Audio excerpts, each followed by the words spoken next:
Module 2, How to Unleash Your True Personality and Stop Giving a Fuck.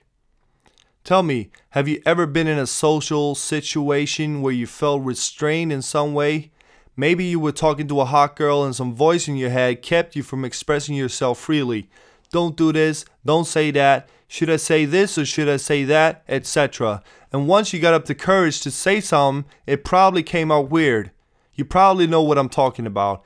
If you do have this voice in your head from time to time, know that you join with 99% of the population. The difference between people is just when and how often this voice shows up. But why do people hear this voice inside their heads? Simple answer, they care about the outcome of the situation in some way, shape, or form. Either they want something out of it, like sex, money, a new friend if they're lonely, etc., or they care about their image in the eyes of the ones they're talking to. Many times, they will also hold an inadequate image of themselves and are scared of stripping themselves naked in front of an audience. Basically, a guy or girl who cannot truly let themselves go completely in all situations are scared. Their fear is winning, and you too are going to feel this fear for as long as you care about the outcome of any given situation. Only when you got nothing to lose will you know what it's like to be truly alive. And only when you truly don't care about getting laid will you have pussy jumping at you from all sides. It's a funny thing, but that's how it works. But I'm not saying you shouldn't want anything, okay? You should and you must. But at the same time, you should have a deep down feeling that you don't really care about what happens. It's some sort of a paradox because you should both want something and not want it at the same time. And hopefully you'll be able to get it once we're done with this program. Here's a quote from Don Juan, the great Native American shaman, and this one is from the book A Separate Reality, written by Carlos Castaneda. I love this quote because I think it explains what I'm trying to say in a very profound and simple way. Here's what he said. A warrior must know first that his acts are useless, and yet he must proceed as if he didn't know it. And that's a great way to put it. It doesn't matter what you do, how many girls you sleep with, or how much money you make. In the end, you're going to die, and it will all be taken away from you. This mindset is what sets the tone for what I want to talk about now, as well as in the next chapter in the next video. I am going to introduce you to an idea now that might just change your life, and that is that of ego. Ego, or observing ego, is the eye that observes every move you make and judges your actions, words, and thoughts in real time. It is the voice in the back of your head telling you that you're doing good or that you're doing bad. Ego can be a great tool, but it can also be very destructive. Your ego is also what holds your identity or the story you hold about yourself. You know, I am this because I have done such and such, or I can't act like that because I haven't done this, etc. Your ego keeps you in a box that you have consciously created for yourself throughout the years. For example, if you grew up telling yourself that you're a great persuader, then every successful act of persuasion on your part will strengthen your ego. But every unsuccessful attempt, however, will harm it. After too many unsuccessful acts, you can experience an identity crash. All of a sudden, what you thought was true of yourself will no longer seem to be so. You start to doubt yourself and who you really are. And just to give you an example of how strongly the ego affects people and how much it controls people's lives, you can just look at what happened in 2008 when the stock market crashed. Hundreds of people committed suicide because they couldn't handle losing their identities. Many guys had built an identity of themselves as being rich, successful stock traders. So when the stock market crashed, they lost their money, they didn't know who they were anymore, and the extreme pain they got from the uncertainty about themselves caused them to take their own lives. Their egos control them. Basically, they were nothing more than machines obeying every single suggestion from their egos. They had built their whole lives to protect an identity and a story of how they wanted things to be. And once reality hit them straight in their faces, it was too much to bear. Every human being has an ego, and to 999%, of all people, actually not percent, and to 999 out of 1,000 people, their egos control their lives. It's the thing that tells them what they're allowed to do and what they aren't allowed to do. Ego is also the thing which will decide whether you'll feel comfortable or uncomfortable in a situation. Remove the ego and there can be no self-doubt, no self-hatred, or no uncertainty whatsoever. If you become aware of it and you stop listening to it, all you'll be left with is a centeredness in yourself, a big bowl of happiness, confidence, and enthusiasm. Because if you think about it, when you're having negative emotions, it is in 99% of the cases because you feel that your ego is threatened. I'm going to show you exactly what I mean. Let's say that your life story and your identity is, I'm a tough guy who stand up for myself. And some guy comes up to you, a really big, huge guy that you can see is not playing around. And he calls you a cunt or whatever. You feel that you want to hit him since you're a tough guy, but fear takes you over. Somehow, you believe that getting into a fight with this guy might not be the best option. He will probably win, and probably he will kill you. Literally, he will kill you. So, you do nothing. You walk away. But even though you saved your ass, your ego took a huge hit. You will start to feel really shitty about yourself, and questions like, am I really a tough guy? Maybe I'm just a phony bitch, etc. will start to go through your mind. You will start to feel like your world has fallen apart. You don't know who you are anymore. Questions of doubt will then start to come into other areas of your life. Maybe the guy was right, I am a cunt. For a couple of hours, maybe even days, you will not feel like your old self. You might get a bit depressed, believing that your whole life is a lie. But then what usually happens is that you start to ask your unconscious for evidence that proves that you are really your old self, your old identity. It will give you memories of how you acted like a tough guy in the past, and slowly but surely you'll start to feel better about yourself again.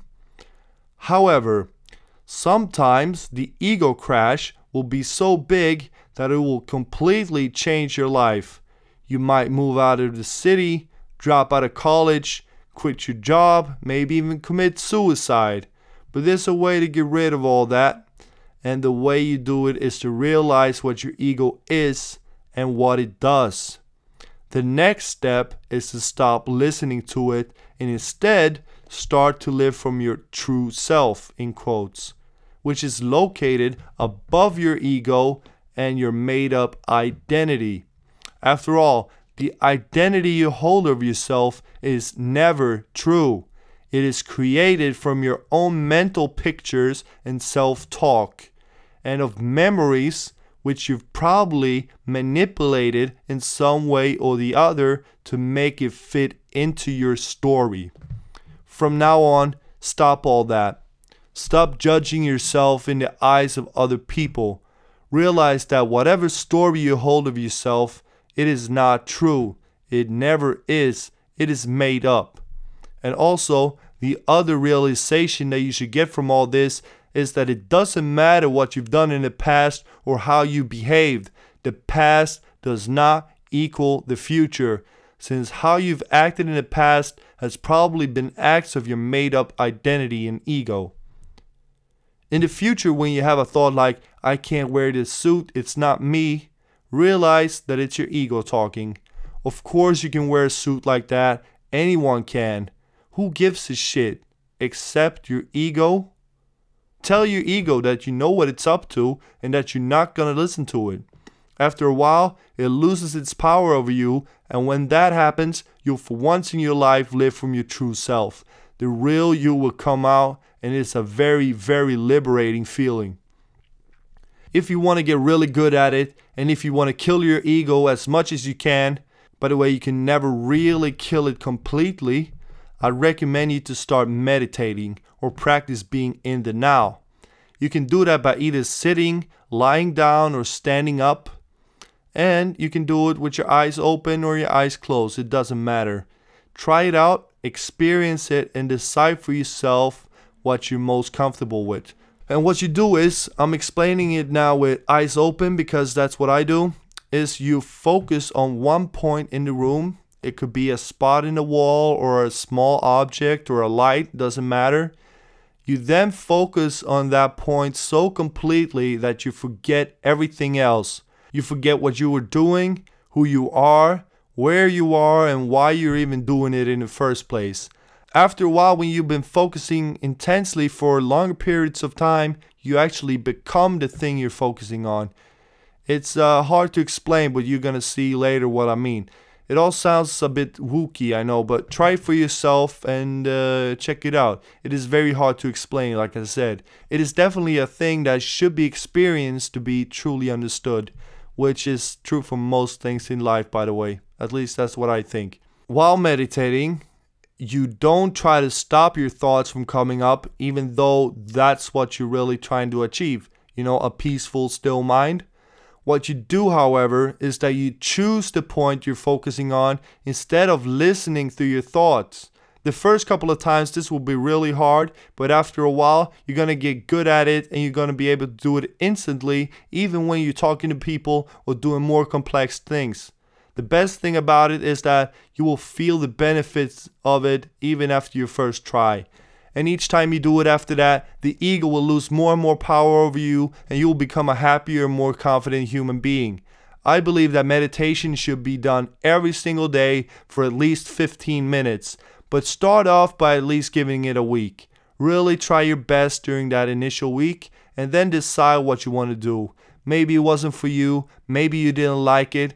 I just know that it has helped me, who used to be a very analytical person, you know, always thinking and evaluating everything, and it will probably help you too. Anyways, by now you might have a slight confusing thought popping up in your skull.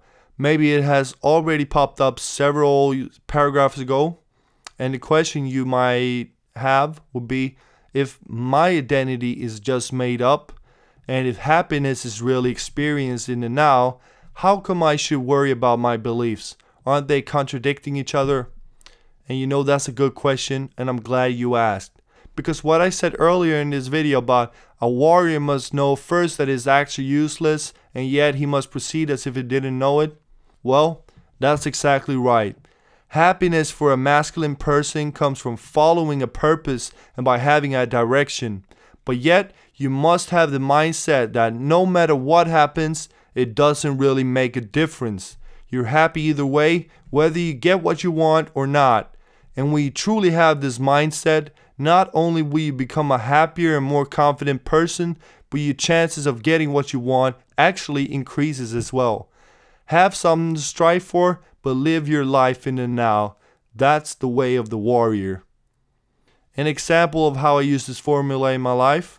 Every night I plan my next day. I look at my objectives and then I calculate what I need to do to reach those objectives.